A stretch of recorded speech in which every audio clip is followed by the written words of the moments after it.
नाशिक जागा वाटपाचा तिढा अजूनही कायम आहे आणि अशामध्ये असं बोलल्या जाते की भुजबळ यांनी माघार घेण्याचं कारण म्हणजे मराठा आरक्षण संदर्भात मधल्या काळात जो ओबीसी विरुद्ध मराठा वाद कुठेतरी सुरू झाला होता हे असू शकतं असं बोलल्या जाते। पण आता समीकरण थोडीशी आणखी क्लिष्ट व्हायला लागली आहे, कारण पंकजा मुंडे यांनी आपल्या प्रचार सभेच्या एका भाषणात नाशिकच्या जागेसंदर्भात त्यांच्या बहिणीचं म्हणजे प्रीतम मुंडे यांच्या नावाचा उल्लेख करून राजकीय क्षेत्रात चर्चेंना उधाण आणलंय। आता साहजिकच नाशिक मतदारसंघातून जे इच्छुक उमेदवार आहेत त्यांच्या पचनी पडणारी ही गोष्ट नाहीये, त्यामुळे कुठेतरी तिकडून विरोध होऊ शकतो असं बोलल्या जात होतं। पण तो विरोध छगन भुजबळ यांच्याकडून होईल अशी शक्यता दिसून येत नव्हती। पण छगन भुजबळांनी मुंडेंनी बीडमध्येच लक्ष घालावं असं वक्तव्य करून एक सूचक इशारा दिला असल्याचं बोलल्या जाते। पण आता ओबीसी समाजाच्या दोन मुख्य नेत्यांमध्ये जर हा वाद चिघळत असेल किंवा उद्या चालून जर चिघळला तर त्यामध्ये नेमका फायदा कुणाचा होऊ शकतो अशी चर्चा सुरू झाली आहे। त्याच विषयासंदर्भात या व्हिडिओच्या माध्यमातून चर्चा करूयात। नमस्कार, मी मीनाक्षी सदाशिव, तुम्ही पाहताय महाराष्ट्र भूमी।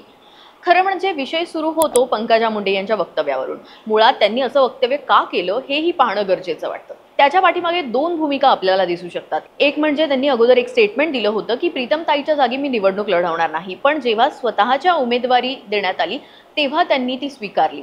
आता त्यांच्या कृतीमुळे बऱ्याच ठिकाणी नकारात्मक प्रभाव पडताना दिसतोय। हा नकारात्मक प्रभाव बाजूला टाकायचा असेल तर पंकजा मुंडेंना प्रीतम मुंडे यांच्या राजकीय पुनर्वसन करण्याविषयी बोलणं गरजेचं आहे आणि त्यांनी असं वक्तव्य करून ते पूर्ण करून गुगलीही टाकली आहे। दुसरी महत्त्वाची गोष्ट म्हणजे बीड जिल्ह्यात मराठा समाज बांधवांचा एकंदरीत विचार केला तर जरांगे फॅक्टर प्रभावी ठरताना दिसतोय आणि कुठेतरी मराठा समाज बांधवांची मतं दूर जाताना दिसत असावीत।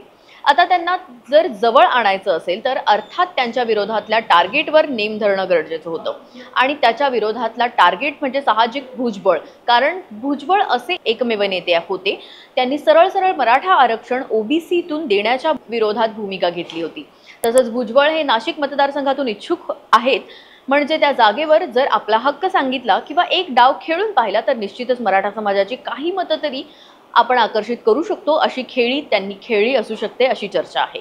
तिसरी गोष्ट म्हणजे जशी राष्ट्रवादीत फूट पडली आणि अजित पवार व शरद पवार वेगळे झाले तसंच काही अजित पवार गटातही होऊ शकतं का याची चाचणीही कोणी करतंय का असे प्रश्न उभा राहतात। कारण जर पंकजा मुंडे यांच्या विरोधात छगन भुजबळ भूमिका मांडणार असतील तर छगन भुजबळ यांच्या विरोधात आणि आपल्या बहिणीच्या पाठिंब्यात धनंजय मुंडे यांना उभं राहावं लागेल आणि धनंजय मुंडे आणि छगन भुजबळ एकाच गटात आहेत आणि या एकाच गटात पुन्हा वाद सुरू झाले तर निश्चितच याचा तिसऱ्या ठिकाणी फायदा होऊ शकतो असं बोललं जातंय। आता हा फायदा नेमका शिंदे गटातला कुणी उचलतंय की भाजपामधलं कुणी उचलतंय की मग हा सगळा डाव कदाचित शरद पवारांचाच असू शकतो का याबद्दलही चर्चा सुरू आहे। नाशिक मतदारसंघात ओबीसी फॅक्टर चालू शकतो आणि विशेष म्हणजे नवीन चेहरा जर दिला तर तो अधिक प्रभावी ठरू शकतो। या अनुषंगाने प्रीतम ताईंचा विचार केला जाण्याची शक्यता नकारता येत नाही, कारण इच्छुकांपैकी कुणाला एकाला संधी दिली तर दुसऱ्या कुणाला तरी राग येणार आणि नाराज नेते किती पाठिंबा देतील याबद्दल शंकाही निर्माण होणार। त्यापेक्षा बाहेरचा जर उमेदवार दिला तर सगळे एकत्र येऊन त्या उमेदवारासाठी काम करू शकतात याची शक्यता दिसते। म्हणून प्रीतम ताई बद्दल सकारात्मक विचार होऊ शकतो, पण त्यानंतर अजित पवार गटात म्हणा किंवा महायुतीत म्हणा निश्चितच याचे नकारात्मक प्रतिसाद पाहायला मिळतील आणि याचा फायदा महाविकास आघाडीलाच होऊ शकतो असं बोलल्या जातंय। आता हे समीकरण कुणी जाणून बुजून करतंय का, कुणी आपला डाव साधतंय का याबद्दल तुम्हाला काय वाटतं कमेंट करून नक्की सांगा।